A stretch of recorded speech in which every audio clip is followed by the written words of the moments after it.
Hello and welcome from all of us here at Dorothy House. My name's Kirsty and I'll be your online host today. In this webinar, we'll be answering your questions about bereavement and loss. Thank you for your attention. I'll now hand over to Lou, who will be chairing today's session, and she can introduce our expert panel. So over to you, Lou.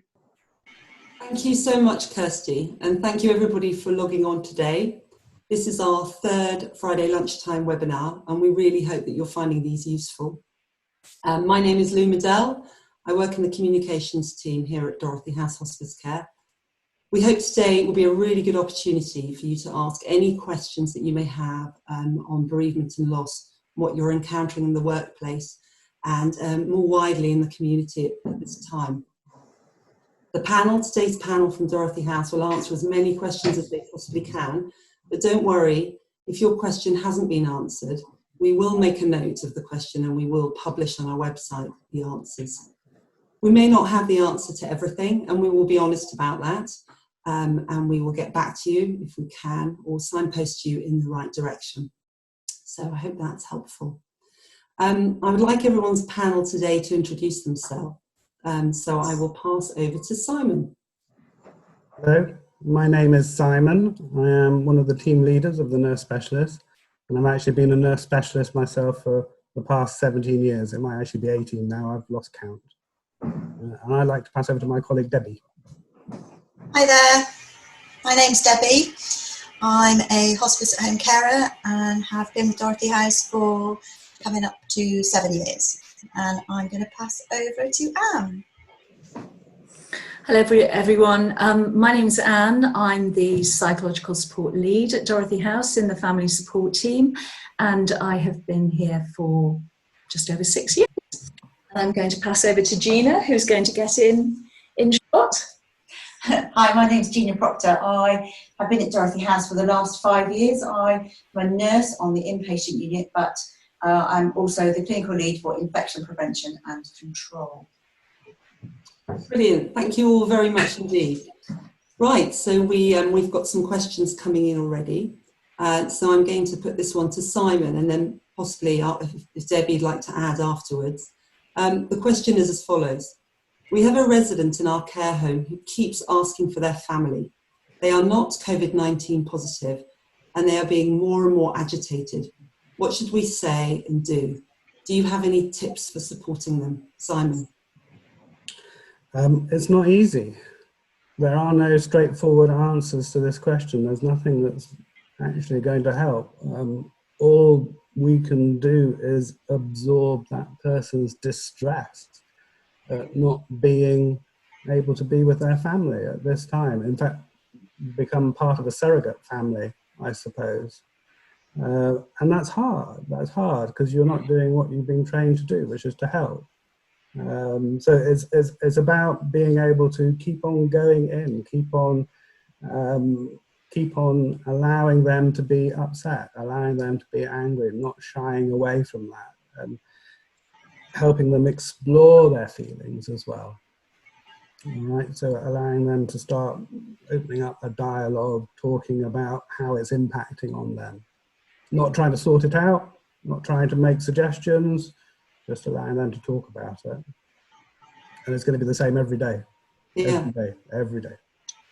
Absolutely. Debbie, have you got anything to add to that, your first-hand experience in terms of hospice at home? Well, I was going to maybe make a suggestion, sorry Simon,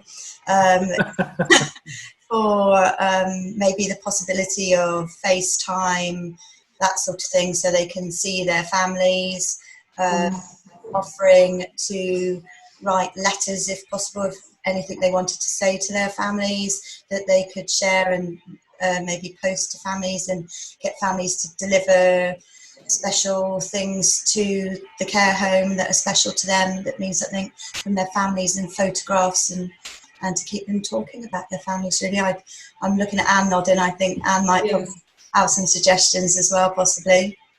Anne, any tips for residents, patients? Yes, yeah. I mean, I think, you know, like as Simon says, that distress is going to be there, and we have to keep listening to that distress and validating it. And I guess at the same time, we have to remember that the family will also be distressed at not being able to visit.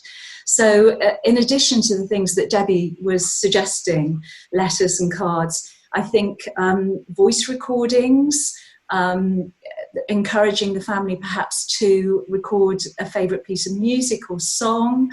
I think there are simple things like families recording messages with things that the person might identify with, like, you know, I'm wearing that dress that you really like today, or just a lot of everyday stuff, recording the sounds of grandchildren, for example, and explaining what they're doing.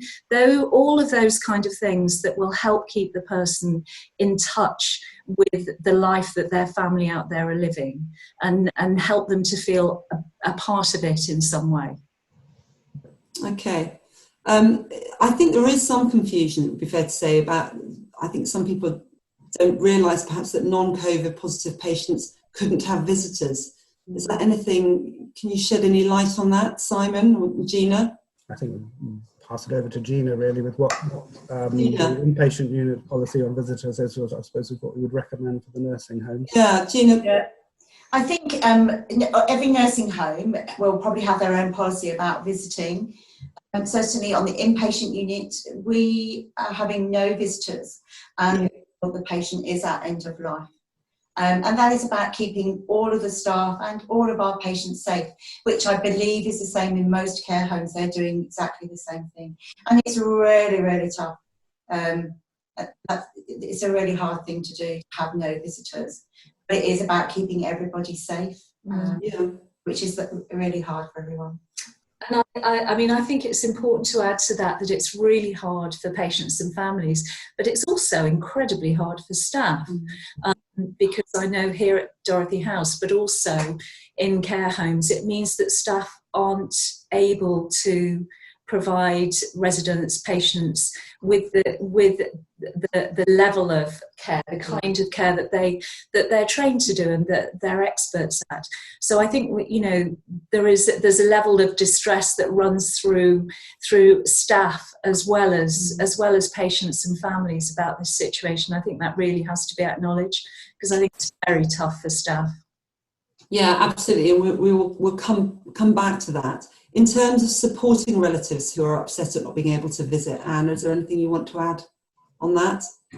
I think if relatives can buddy up with each other so that they can support each other, if the care home is making communication as easy as possible, if it's possible to phone families every day and just let them know how they are, and do a similar thing to what I was suggesting for families. So, you know, just update the family on simple things about the person's day, what they had for lunch, what they enjoyed, or enjoying looking out the window at the garden or whatever.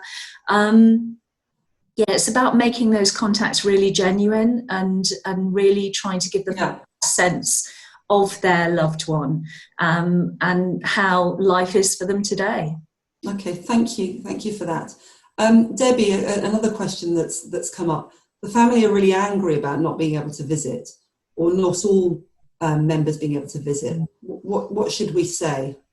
That's a question. I think it goes back to what Simon said, and just being there to listen, and there is no answer to it, and there's no solution, unfortunately. So it's just listening, and the family members taking it in turns, families talking to each other as well. I think that's really important, so they all know how they're feeling. Yeah, thank you. Simon, can you advise on a nurse's role in ensuring dignity to COVID-19 positive patients dying on their own without the presence of loved ones? Very difficult question. Yeah. I think all you've got to go as a nurse is ask yourself the questions: if it was reversed, how would I want to be nursed? And then that's your starting premise. But then you're constantly, as you're with this person, you're talking about what you're doing, you're introducing yourself, you're talking about what you're doing, you're checking in with them if they're able to, that what you're doing is what they want you to do. And it's just, again, that open dialogue of I'm not coming in here to do a procedure, I'm coming in here to be with you. I'm coming in here to interact. I'm coming in here to be your friend. Thank you. Constantly checking with them that this is what they want from me. Yeah. This is what I might want from another nurse. It might not be they want from me. Debbie, what's the best way for us to prepare a family that their loved one is going to die imminently? Should we do this by phone or video conference? Well, I'm not sure what we're doing downstairs on the unit. I know family members. So do you want to answer this, Gina? Yeah. Yeah.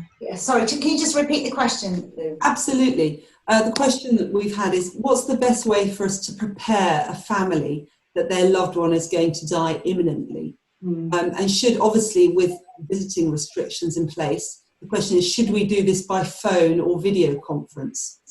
I think phoning the family is really important, and that's why daily phone calls to the family are so important. In the care home, you will have a relationship with that family and, you know, that resident that is like being your own family, really.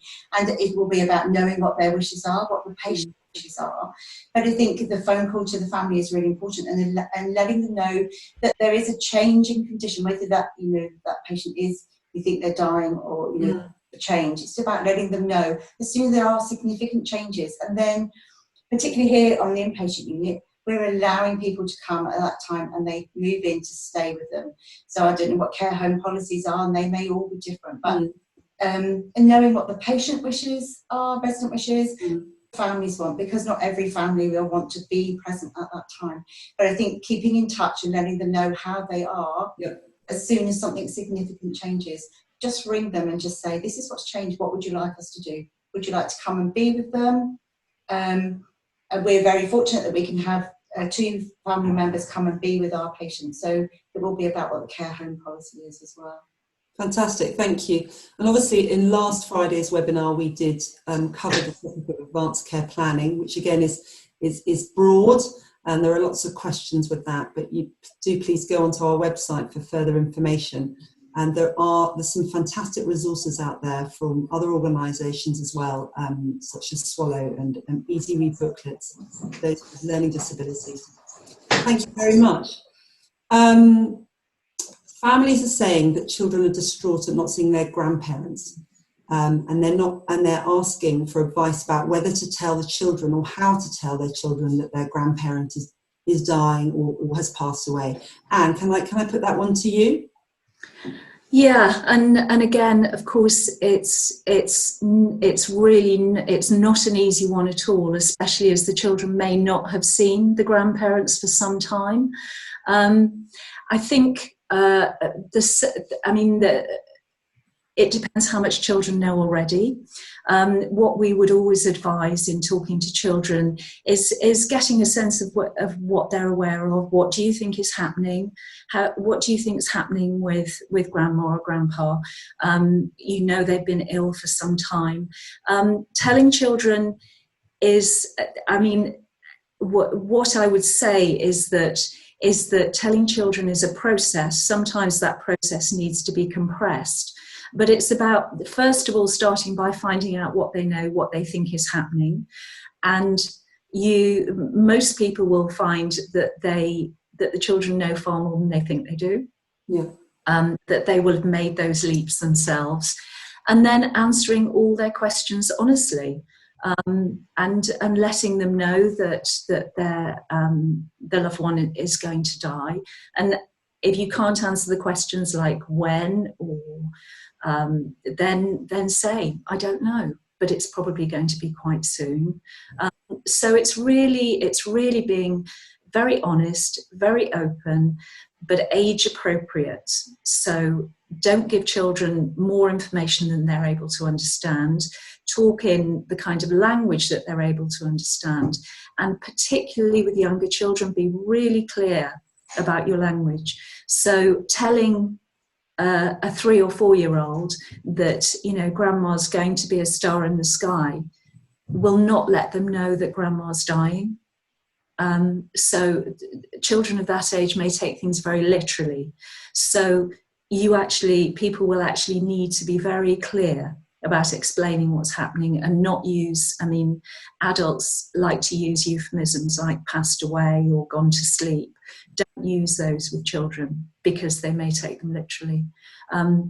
But as I said, it's, you know, it's a process. Children will probably know that grandma or grandpa is ill anyway, and they can, and as things decline, they can start to prepare them and take them through that process. Great, thank you. Are there any specific resources for talking to children about this that you might recommend? We've got a lot of stuff on the website. Childhood Bereavement Network and Winston's Wish have excellent material on this. For children who are really missing seeing their grandparents, there's a great book called The Invisible String, and we'll put the details of that up as well, which describes connections between people even at a distance. So the idea is that this invisible string connects you with your grandma, your grandpa, or the person that you're losing. But yeah, I think it's very simple with children. Be clear, be honest, be appropriate, and answer their questions. Thank you. Anne and Debbie, do you have any tips or thoughts on how to support other residents when one resident dies in a care home? Debbie, or Debbie, would you be? Or, I was just going to say, keep talking to that resident, get them to share stories of their friend, if it's a friend, or just to be honest, like what Anne just said, rather than hiding anything, just being honest with everyone. I think it's about giving people the opportunity to talk about the person who's dying or who's died, and to allow them to go through a grieving process. Mm-hmm. People's religious beliefs are obviously very important, so it may be that they want some spiritual support around that, and perhaps to have some kind of ritual to allow them to say goodbye to that person with a prayer, with a reading, with some music. It will be very specific to the individual, I think, but it's so important that needs to be acknowledged, and particularly any close relationships. Simon, did you? I think that because of these very strange days indeed, there's also going to be an element of them thinking, I'm next. Mm. So they might not be able to verbalise that. So part of their distress will be the fact that this could happen to me, this could happen to me tomorrow. And it's allowing them to explore that and turn it from being an elephant into the room to something that people can share about and talk about. Yeah. I think that's really, really important, because we talked earlier about anger. There's also huge levels of fear and anxiety, and I think those need to be acknowledged as well, and people need to be supported with that. Yeah. Just after someone has died, so immediately afterwards, where is the best place for us to signpost bereaved families for support? Anne, do you want to say anything on that? Well, I mean, I guess the thing is, if people are being cared for under Dorothy House, then our bereavement support service will be in touch with them. Quite often people need some time. Mm.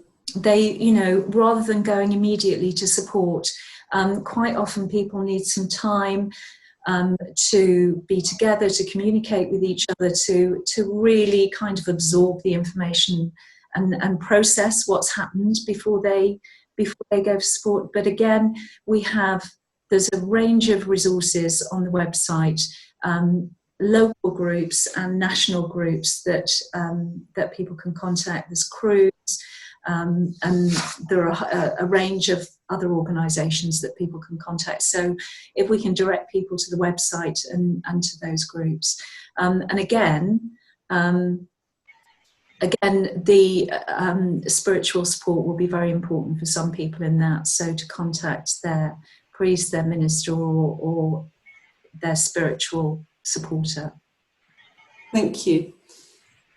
In the longer term, post-COVID-19, what support and care is available in the communities for our bereaved families? So thinking about, as you say, the timing is so critical, isn't it? And immediately afterwards, people may need some time, but perhaps in the longer term, if bereavement support is required for some time. Yeah. Well, Dorothy House runs a series of drop-ins, FIG, Friends in Grief groups, which are now in Malmesbury, Corsham, Shepton Mallet, and they can get more information on those from Dorothy House. Again, the information will be on the website. And they're weekly drop-ins for anyone who's been bereaved. Right. So it's not just people who have been bereaved who are patients at Dorothy House. It's for anybody in the community.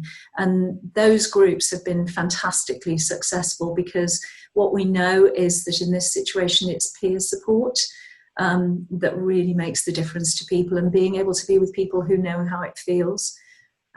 So yeah, the Friends in Grief groups will be as soon as we're able to run them again.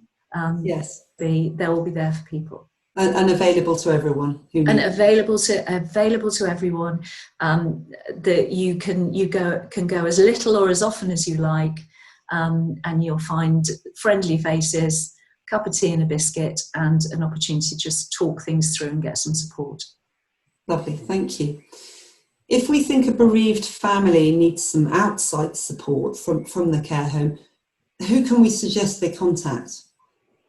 Again, I suppose that Friends in Grief answers that in part. No, and again, rather than running through a list of organisations, yes, I would direct people to the website. There are quite a lot of organisations who are now offering online or phone supports during the COVID crisis. So I would suggest that people look at the resources on the website and find what they feel is most appropriate for them. Okay, fantastic. Thank you. Simon? I would just also put in a contact to their own GP as well. GPs are really good about this sort of thing, and there might be some practical help they can help with, like sleeping tablets or something like that.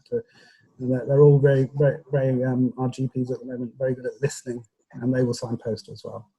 Okay, fantastic. Another question we've had is, can I pay to see a Dorothy House counsellor? Anne? You don't have to pay to see a Dorothy House counsellor. Our service is available to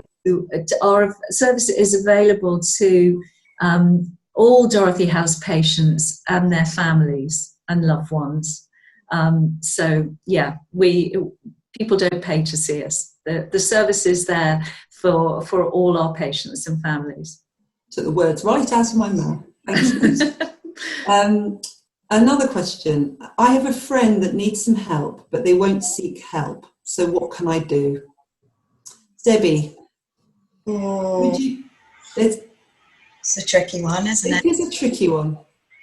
I don't know. Simon, do you deal with that in the community? Or? Yeah, all the time. Softly, softly, catchy monkey.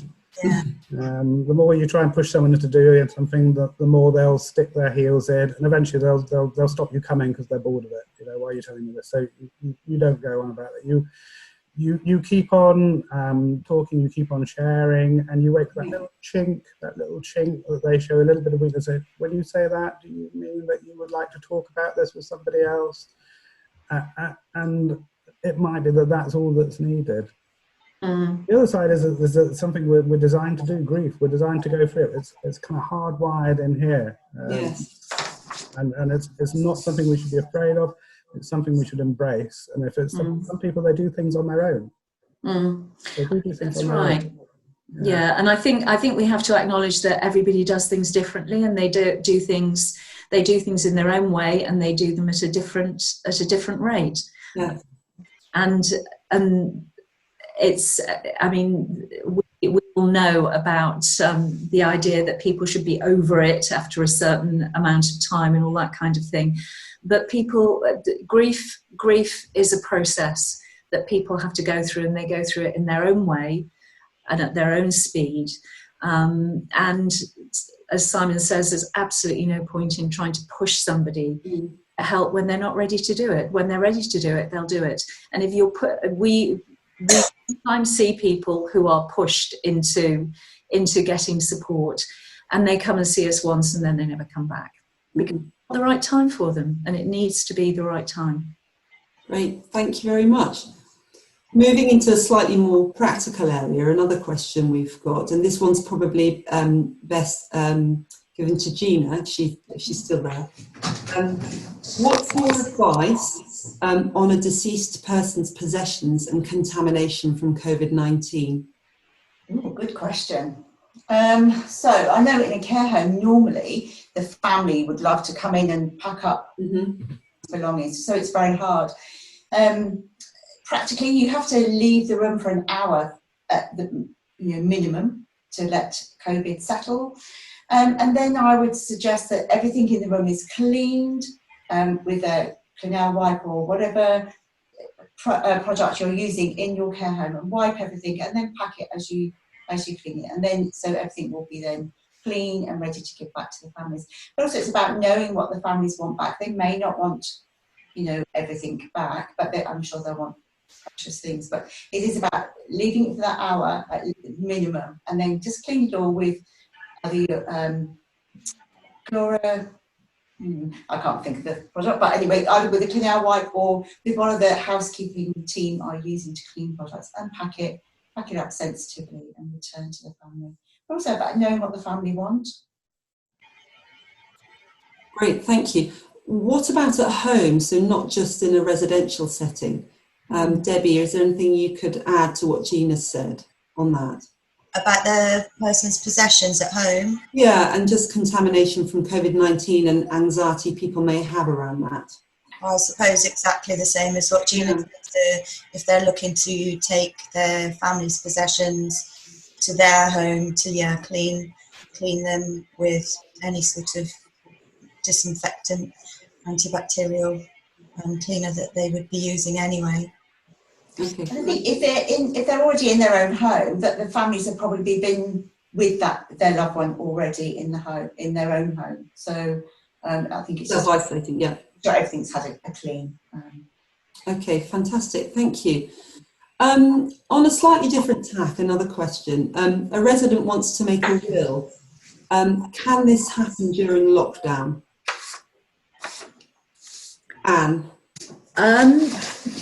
I'm not sure I'm fully equipped to answer that question, but I know someone who is.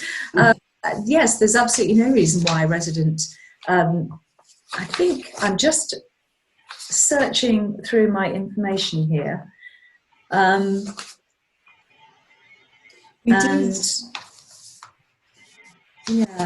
Dorothy House at the moment, we are now in the month of May, 1st of May, and we do have Dorothy House Free Will Month, which we are doing in partnership with McClure solicitors. And there are details of that on our website, just around the practicalities. There is information on this on our website, and I think we can always get back to people if they want more detailed information. My brilliant assistant has just given me the answer to the question. So I can now help you with that. The answer is yes, but it's more difficult because of social isolation. So a solicitor used by Dorothy House patients says, we're still making wills for clients. We're doing this by a combination of Skype, email, phone to avoid direct contact.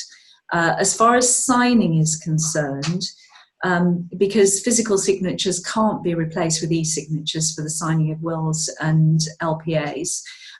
So far as signing is concerned, we've come up with various ways of getting around the need for witnesses while sticking to the social distancing guidelines. So an example would be using neighbours as witnesses by signing the will while they watch from a distance or through a window, leaving the will on the doorstep and stepping back whilst the neighbours sign as witnesses, and using gloves and not sharing pens. So they say basically we're doing whatever we can to get it done, depending on each individual sets of circumstances. And again, we have got a link for that we can put on the website. Fantastic. So sorry for not being able to answer it immediately, but not at all. Thank you. No, that's really helpful. Another question that's come up is around in terms of bereavement and loss is what support can we, the care home staff, access? Because obviously it's not just the families and the families of residents, but it's also the staff who can be hugely affected by that from bereavement. Simon and Anne, I don't know. Well, I would give yourself permission to grieve, personally. And I think there's lots of already informal support within your nursing home that you tap into every day without realising it. Yes. Your friends and your relationships within the nursing home. You might find even more support from other residents as well. It comes in all strange places. It's there if you look for it. Obviously, if you feel you need more formalised support, that's there. But to begin with, actually, you're just going to be upset. You're going to be distressed, and no amount of someone telling you, do this, do that, do the other is going to help. You're just going to be that's what you should be. You'd just be a robot otherwise. Nobody wants to be nursed by a robot. How do Dorothy House teams support each other? I mean, Debbie, you deal with death and dying on a very regular basis. And what's your experience of internal support? Well, the hospice at home team are amazing. So following a particularly distressing death, the next day you can request a call back from the team, and they'll phone back and you can run through it and have a chat. But we also have clinical supervision as well regularly, which is just where different people from hospice are together and can just talk about anything confidentially within that group and just bounce off each other, which is really a nice way to share and hear other people's experiences as well. And obviously at Dorothy House we have a support counselling programme that we can access externally via phone and get support, confidential support from them as well, which is really helpful. Good, lovely, thank you. And I think it's important to add to that as well as supporting each other. It's really important for individuals to look after themselves because in places like Dorothy House and in care homes, I mean, these are the people on the front line dealing with huge amounts of distress. And so looking after yourself is incredibly important. And just all the simple stuff like eating well, not drinking too many glasses of wine, making sure you get enough sleep, making sure you get some time outside. You know, when things feel overwhelming, just taking time out, going outside and just spending 5 minutes breathing slowly. Just very simple things, but really paying attention to looking after yourself. Thank you. Is there a right or wrong way of telling someone that a loved one or friend has died? Simon? Well, no. It depends. Everything is completely subjective. It also depends on whether it's expected or unexpected, and it depends on your relationship with the person that you're talking. If you've known them for a long time and you're a friend, you're going to be talking with them very differently from if it's a patient that's just been admitted onto your nursing home and died overnight. I think it's as you're talking, it's being sensitive to their response to you, what they seem to be what they are benefiting from what you're saying, and going along that line, and just keeping again asking them, is there anything else? Is there anything else we can help with? Thank you.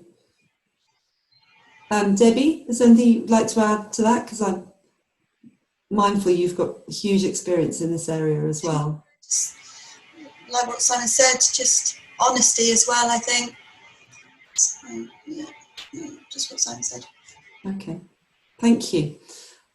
So we've got another comment and question. I have a relative in a care home who cannot have visitors, who's getting more and more frustrated and agitated. They aren't up on technology, and we've sent a care package. This is getting very tough. Any more ideas? I feel like the psychological effects are going to be huge. I Simon, guess. you want to? Oh, sorry. Simon, are you happy to start? Well, we kind of covered this in the first question, didn't we? Yes. It'll all be up there on the website afterwards, on everything, all the ideas we had before. Just to remind you how difficult this is. There's no easy, straightforward answers, and I don't. Knock-on effects, I'm not so sure. I think we're much more resilient than we give ourselves credit for. I think at the moment, where there's no real end point to this, then it's hard. But when things start improving and we can see it was all worthwhile, I think that inner resilience will come to the fore again. Yeah, and just to reiterate, so I think it's going back, as Simon said, to some of the things that we talked about at the beginning. So messages, sounds from home, music, recording messages for people, sending something in to hold, something that will connect the two of you. It might be something sprayed with perfume, it might be something that a child has sent in, a toy, scented flowers. It's yeah, I mean, I think it's a matter of going back to all those ideas, really. Okay, thank you. And a very direct question here, and so relevant at the moment, is: can we hug and touch grieving families? Gina, I don't know, would you be able to answer that, please? Gosh, that's a hard one, isn't it? Because, we're all huggers. Absolutely. And it is truly hard not to just hug people. I think sometimes you may need to give someone a hug. I presume you'll be wearing PPE because you're with a COVID patient. And I think sometimes you may just have to do that hugging thing.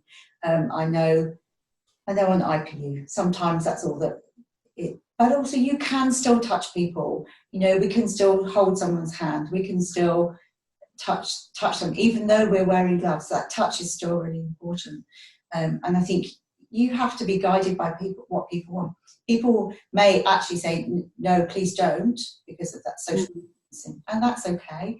But if somebody is just sobbing and really wants a hug, then I think sometimes you just have to do that. Just be mindful of what you're doing, and if you're in PPE, still, I think sometimes you may just have to do that hugging thing, because it is super hard not to. Debbie, have you got anything to add to that? I was just going to say, I know on the unit and in the community, the girls were saying, in this situation now, I would be giving you a hug, sort of being led by them as well, exactly like what Gina said. So if they're like, oh God, yeah, I could really do with a hug now, you kind of assess that, and if you do it, you do it. But if they say, no, it's fine, I'm okay, I don't feel I need a hug, then you kind of put it out there that you're not really supposed to, but letting them answer whether they feel like they really need a hug or not. Great, thank you. Another question we have is, what are some tangible actions, things that we can do for those of us who are feeling a bit lonely at the moment? Anne, I wonder if you're able to answer that one. Sorry, tangible? actions, things that people can do, care home staff, if they're feeling lonely and isolated at the moment and finding this hard? Anything in terms of well-being and mental well-being, anything that you would recommend? I think it goes back to that self-care. I think it's knowing what works for you. You know, people. There's a lot of talk about mindfulness. There's a lot of talk about mindfulness, but mindfulness is not for everyone. So it's about knowing what cheers you up, what distracts you, what gives you a break. For some people, it might be going and digging in the garden. For others, it might be just going and sitting under a tree. It might be watching rubbish television, or, you know, getting into a box set. There's so much actually available online now. There's music, there's theatres, there's art galleries, there's loads and lots of funny stuff. So I think it's about knowing yourself and being aware of what makes you feel better and what makes you feel worse. I mean, what I would say is, don't watch the news all the time. It is wall-to-wall COVID these days, and it's very easy to get sucked into it and watch the next news bulletin and follow what's going on social media. I would say restrict yourself, you know, find one source, watch it once a day, and then leave it, because we've all got plenty of COVID. So I think just to give yourself a break from that is really important. And sorry, can I add to that? Please do, Debbie. Just as a carer myself, I absolutely 100% agree with Anne. I only watch, you know, a very small amount of update during the day, and just once a day, and that's it. Whereas at the beginning I was obsessed with watching it. Now I just watch it once a day, but I think, like I say, it's on an individual basis. I enjoy reading because I go into a different world when I'm reading a book, but I also like to go for a run because I completely escape when I've gone for a run. That's my time, my headspace. Everything feels better after a run. It's individually, like Anne said, learning bath, just having some time out and just watching television and switching off. Yeah, brilliant. Good job. Thank you. Well, we've come to the end of our webinar. Thank you so much to the panel. Thank you for answering those questions. This is obviously a huge topic, bereavement and loss, and I'm sure that there are many other areas that we could have covered. Please do remember that we have a 24/7 advice line at Dorothy House. And the number is 0345 0130 555. Please do call if you're working in a care home or in any area where you need some advice around bereavement and loss. Do please call. Do please get in touch with us at Dorothy House. Thank you, everyone. Thank you very much for logging on, and stay safe. And any emails as well, I should just add, please send to comms@dorothyhouse-hospice.org.uk. Thank you, everyone, for all your hard work that you're doing in the community at the moment. And let's continue to all stay in touch and share advice. Thank you very much. I'm going to hand back to Kirsty now. Thanks, Lou, and thank you to our panel for their insights, and to Lou for chairing today's session. We hope that we managed to answer most of your questions and that you found the webinar useful. As Lou said, if you do have any questions that we haven't answered today, or if you need support, please call our 24-hour advice line. The number again is 0345 013 0555.